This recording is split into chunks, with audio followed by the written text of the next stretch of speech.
The sky turned black at midday. No eclipse had been forecast. No cloud had moved to swallow the sun. And yet darkness came heavy, thick, unnatural. The earth groaned beneath the weight of something eternal. Stones cracked like fragile pottery. Veils tore in the holiest of places from top to bottom, as if unseen hands had reached down in sorrow or fury. But this was not chaos. This was the moment eternity leaned down and touched time. On a hill called Golgotha, Jesus of Nazareth, beaten, mocked, and pierced, lifted his eyes to the sky. "Father, into your hands I commit my spirit." And with those words he exhaled, and the world exhaled with him. But while his body hung still, pierced and cold, something unseen began to stir. Not in the city, not even in heaven, but far below, where shadows had no end, where the breath of time was long forgotten, where the waiting had no voice and the promises hung like mist. There, in the deepest chambers of Sheol, a soul lifted his eyes. His name was Elijah ben Raham, once a teacher in Judea. A scribe of scrolls and seeker of righteousness, he had died in faith centuries ago. And ever since he had waited tucked away in what prophets called the bosom of Abraham, a place of peace, but not yet promise, a place of rest, but not yet joy. He had dreamt often of freedom, of Messiah, of a day when shadows would finally yield. And now, the silence began to tremble. A shiver passed beneath his feet. The ground beneath them pulsed as if waking from slumber. A strange light bled slowly into the dim corridors. Not the harsh blaze of fire, not the ghostly shimmer of illusion, but something else entirely. Presence, power. It did not blind, it did not burn. It beckoned. Elijah stood slowly. His chest tightened with something too holy to be called fear. He whispered, "Is this the time?" And from beyond the veil where the light thickened and the silence broke, a voice, soft as breath, but vast as thunder, answered, "Yes, he is coming." All around him the souls stirred. Whispers spread through the chamber like wind across tall grass. Men who had not spoken in centuries found their voices returning. Women who had died in childbirth clutched their children with trembling hands. Prophets, kings, and widows all rose. Time itself felt different, less like an endless wait and more like a gate about to open. Elijah turned slowly. To his left, Moses stood, his face etched with centuries of silence, hands resting over the tablets no longer needed. To his right, David, eyes closed, mouthing the lines of a psalm once written by candlelight in a cave. And around them, countless others. Ruth, Daniel, Deborah, Isaiah, each one frozen between rest and hope. But now the walls breathed. The chamber warmed. And somewhere far across the chasm, the dark gulf that divided the place of peace from the place of torment, there came a cry. It was not human. It was the sound of something ancient and afraid. The condemned, long resigned to their fate, had sensed it too, that the veil had been pierced. And then in the hush came a sound unlike any other. Not thunder, not trumpet, but a footstep. Just one. And it echoed through every stone. With it came a warmth, unlike fire, a radiance that did not scald but awakened. The light thickened into form. A figure stepped forward, cloaked not in robes but in glory. Wounded hands, a brow still marred with thorn scars, eyes like dawn, familiar yet endless. He did not speak at first, he only looked. And his gaze fell on them like oil on dry skin. Every soul felt it, not fear, not shame, but recognition. Elijah gasped.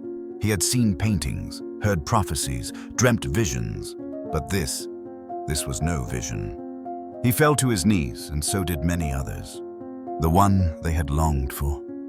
The one sung in lullabies and whispered in tombs was standing among them, alive. And yet, he bore the scent of death still upon him, because he had come through it. He moved through them not as one distant or divine, but as one who knew the ache of waiting, the burden of silence. Jesus walked among the souls like a shepherd among sheep not yet gathered. He reached out, touching a shoulder, lifting a chin, tracing the tears of those who never forgot to hope. No one spoke. Not because they had nothing to say, but because they feared their voice might shatter the moment. The light around him pulsed softly like breath. Even the darkness beyond the chamber, the realm of torment, seemed to shrink away, recoiling from his presence. There was no fire in his mouth, no sword in his hand, only scars. And still, he was more terrible than thunder, more powerful than stars. Elijah stood again slowly. His voice was small, the voice of a man who had waited too long for answers. "Is it time?" he asked. Jesus looked into his eyes not with sympathy, but with certainty. He nodded. And then he spoke not to one, but to all. "It is finished, but it is not over." The words settled in the air like dew. Every soul inhaled, as if for the first time in centuries. Jesus turned his eyes heavenward. "Father," he whispered again, "I have come." And then the chamber began to widen, not physically but in spirit, like a door being drawn open from the inside out. Beyond the veil, stars turned their gaze, angels hushed, demons stirred. And for the first time in history, the place of the dead, that waiting room of holy longing, was filled with glory. But he did not come to stay. He had one more thing to do. He would descend still deeper. He would confront what no man had ever returned from. But before that, he looked back once more at Elijah, at Moses, at Ruth, and he smiled, a smile that said, "Wait just a little longer. The Exodus is near." If this story has stirred something deep within you, stay with us on this path. The journey through shadows has only just begun. And if you've found light in this shadowed tale, consider subscribing to Verse and Wisdom, where ancient truths awaken modern hearts. Let's keep walking this sacred path together. The hush lingered after he passed. Souls that had known nothing but stillness now pulsed with breath they did not know they had. It was as if in his presence they remembered how to be alive. Elijah ben Raham remained on his knees, not out of weakness, but because the ground beneath him now felt sacred, holy in a way it never had before. He looked to his left. Moses had not moved, but his hands trembled. To his right, David wept openly. Not the cry of sorrow, but of something deeper. Recognition, fulfillment. And beyond them, a multitude of others, Isaiah the prophet, who had seen the man of sorrows in his visions. Hannah, who had prayed until her voice broke. Joseph, betrayed and buried in silence. All waiting, all watching. Something within Elijah stirred. He remembered the scrolls, the promises.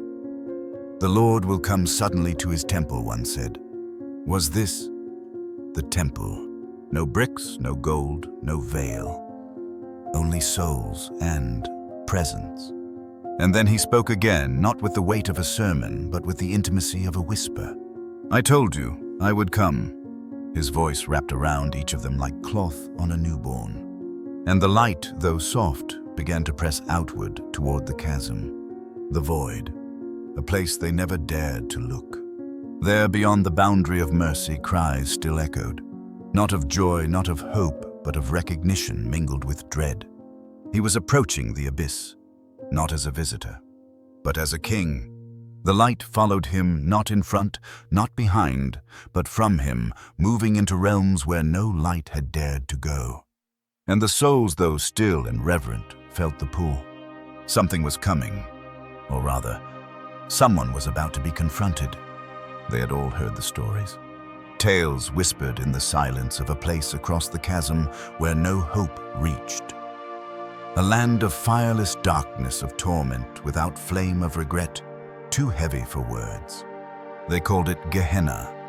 Some called it the pit, but in their hearts it was simply the far side. No one crossed it. Not prophets, not angels, not even the whispers of the righteous dared drift that far. But he did. Jesus walked toward the edge. The light moved with him, and the darkness recoiled. There were no torches in his hands, only wounds. There was no shield at his side, only peace. But the air thickened as he approached, because on the far side something waited. Not just condemned souls, but watchers. Ancient beings imprisoned not for human sins, but for rebellion older than the flood. They were there, the spirits in prison, those who defied the order of creation, who twisted light into shadow. Elijah had read of them once in forbidden scrolls. The sons of God who descended. The chains prepared in gloom. The judgment not yet past. Now, he was walking into their midst. The souls watched from across the divide, silent. This was not their realm, not their battle. It was something deeper. The king had not come to debate. He came to declare. He stood at the threshold, the air vibrating like a storm waiting to be born. And then he spoke, not to forgive, not to invite, but to proclaim, a decree not of warning, but of triumph. What they tried to stop, what they conspired to twist, had been fulfilled. The Lamb had come, and he had not been devoured. He had descended, yes, but not in defeat. He stood wounded but unshaken, and even in chains they trembled, because victory now had a voice. The silence after his words was not empty. It rang. It stretched across time and space into memories and prophecies, into every corner of creation that had groaned under the weight of the fall. The proclamation had been made, not with thunder, but with presence. And even the chained watchers, once clothed in defiant fire, bowed their heads, if not in reverence, then in defeat. He had come through death, and death had not held him. Now the abyss knew its days were numbered. Jesus turned. Slowly, not in haste, not in retreat, but in sovereign procession. Every step away from the pit was a declaration that the kingdom of shadows had been invaded, that the tomb was no longer a prison, but a door. He crossed back into the realm of the waiting righteous. Elijah saw him return, and in his eyes there was no fury, no exhaustion, only authority. Behind him the abyss closed not with noise, but with stillness. Final, irrevocable. He stood among them once more, and for the first time he spoke with urgency. The time has come. Moses stood. David stood. Ruth stood. And so did Elijah, trembling not from fear, but from something like awakening. He looked into the face of the Messiah and asked, "Are we leaving?" Jesus nodded. "The door is open." And the chamber shook, not in fear, but in freedom. Something unseen cracked. Chains not of iron, but of memory fell from their souls. They had waited.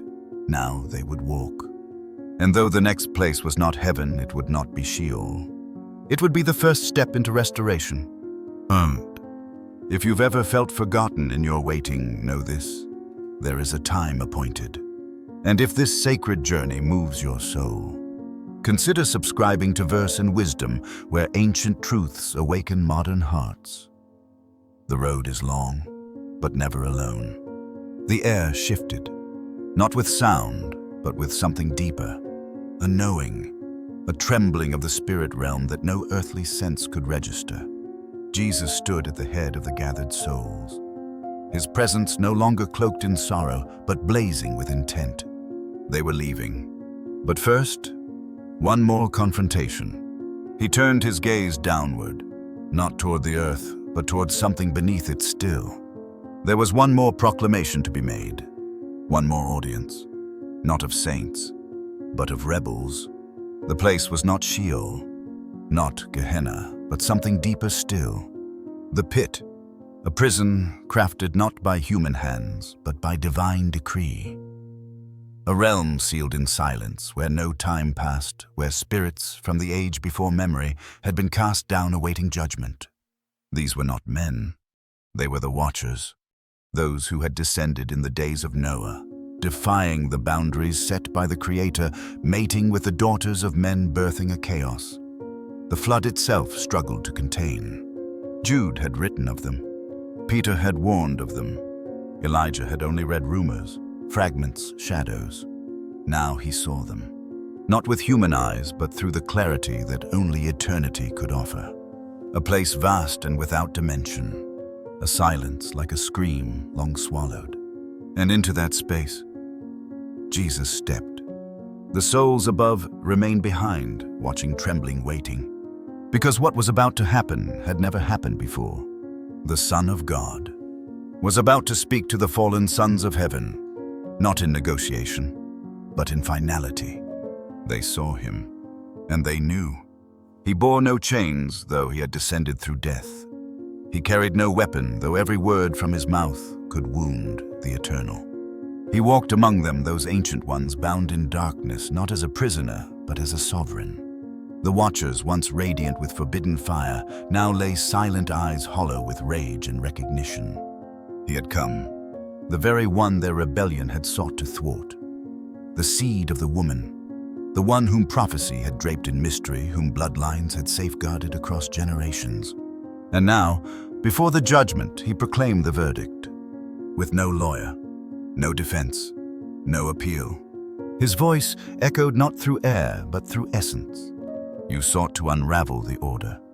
You birthed terror in the days before the flood. You bred giants and spread defilement through sacred things. A silence followed, not of guilt, not of remorse, but of knowing they had lost. You are not forgotten, he said. Your judgment waits, but so does your reminder. And he opened his hands. Scars glowed. His side, pierced, still glistened with the memory of death. This, he declared, is the price, and it has been paid. Not for them, but for those above. Those who had waited and hoped and died in faith. The watchers turned their eyes away, not out of fear, but out of defeat. Because in his wounds they saw their doom. What they tried to prevent had been fulfilled. And the one they had hoped to destroy now stood eternal, unshakable, unreachable, untouchable. The heavens would never be theirs again, and now they would never forget. He turned from them slowly, not out of contempt, but with the dignity of a king who had delivered a sentence sealed in eternity. The watchers remained in silence. No chains rattled, no screams followed, because the silence now bore the weight of truth.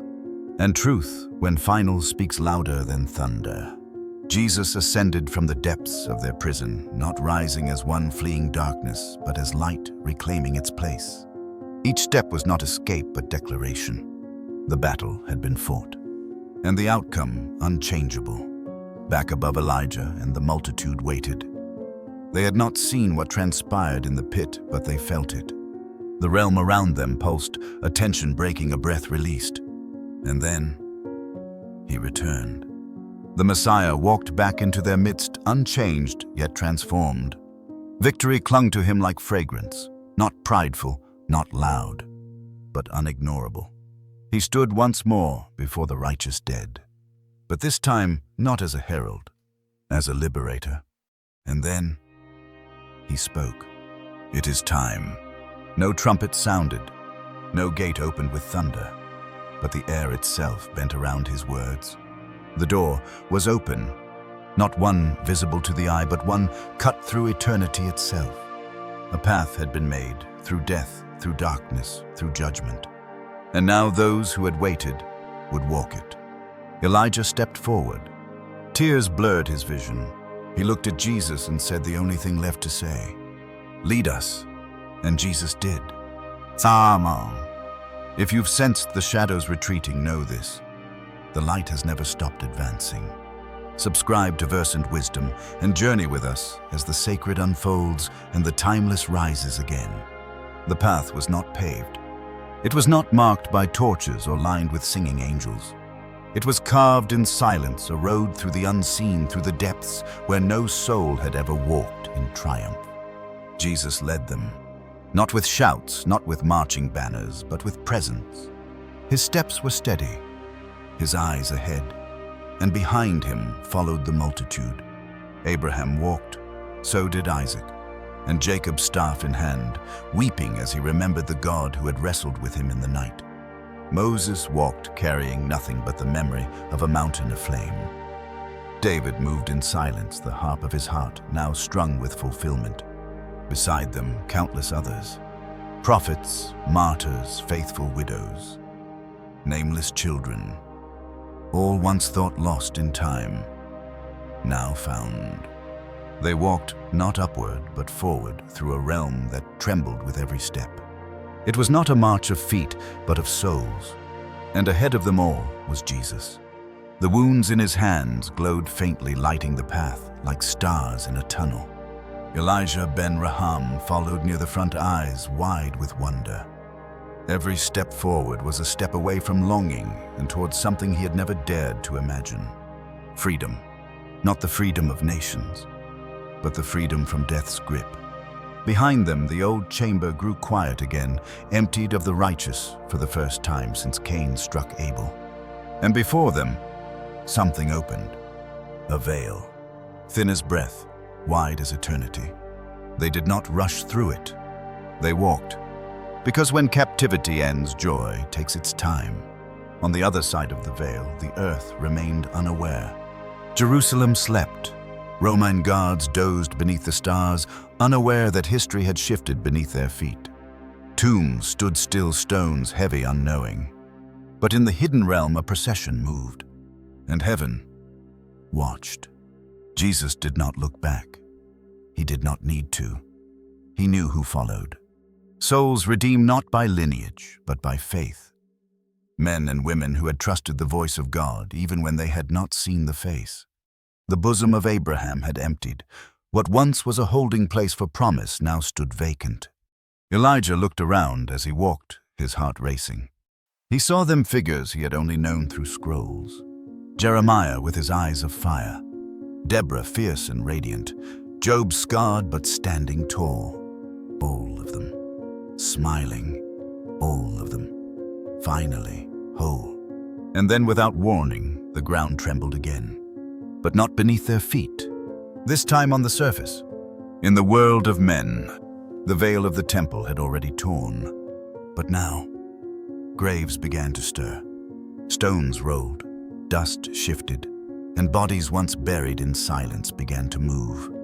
The scripture would later record, tombs broke open. The bodies of many holy people who had died were raised to life. It was not metaphor, it was not vision, it was fulfillment. Because the Exodus was not spiritual alone. It touched the earth. And the city, though still shadowed in mourning, was about to witness the unthinkable. The dead would walk again. Elijah stepped through the veil. He expected light, he expected music, but what met him first was stillness. Not the stillness of absence, but of awe. They had crossed from promise into presence, from waiting into wonder. He turned to look behind the faces that followed, still radiant with realization. And ahead at the edge of vision was something greater. Not gates, not clouds, but nearness. God, not symbol, not ritual, but person. The Lamb turned. His eyes, still deep with sorrow, now held joy unmeasured. He had led them here, not to rest, but to return, because the story was not over. Heaven was not the end, it was the beginning, and the veil that once separated man from God was gone.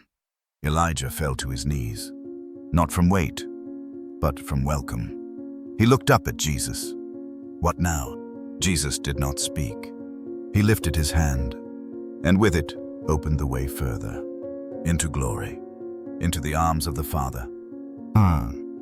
What about you? If you had walked that road, would you have followed? Would your heart have stirred at his voice? What would you have done standing before the one who crossed into death to carry you home? Let that question rest in you tonight.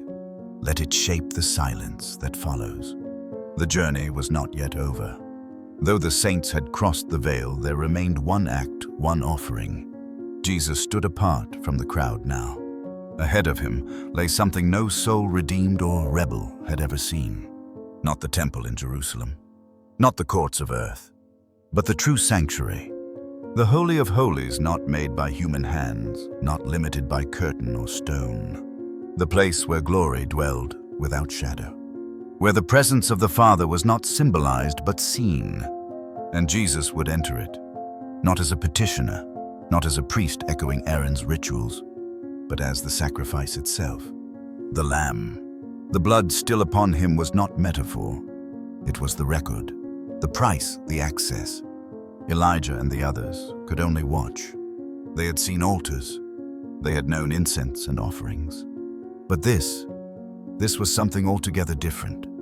The wounds in his hands glowed again. But now they were not signs of suffering. They were keys. He moved forward.